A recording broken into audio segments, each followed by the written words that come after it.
First, I want to thank the Bluegrass Institute for putting this together today. My name is Derek Hunter. I'm Executive Director of the Media Freedom Project. The Media Freedom Project is an organization dedicated to liberty, individual choice, and competition in all forms of media, and advocates against regulation and government interference in how we communicate.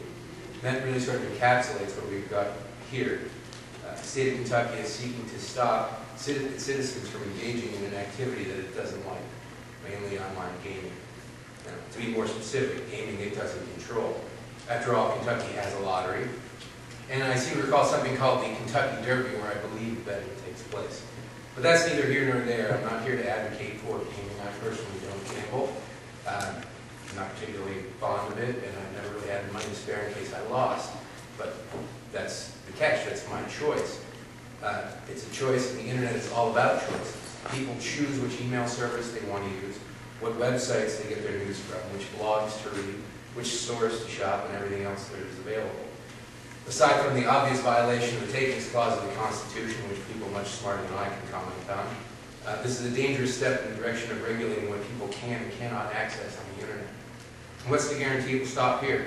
If the state asserts the power to block and seize one type of website for whatever reason, and God forbid they're successful, which I don't think they will be either from a constitutional or public opinion point of view, do you really think it will stop there?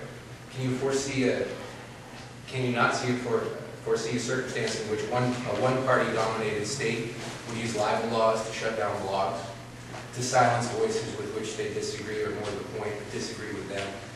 The internet has survived and thrived because the government has thus far been forced to keep their hands off of it. It is the last best example of a truly free market we have in this country. And once you get bureaucrats in there on any level, you'd be hard-pressed to stop them.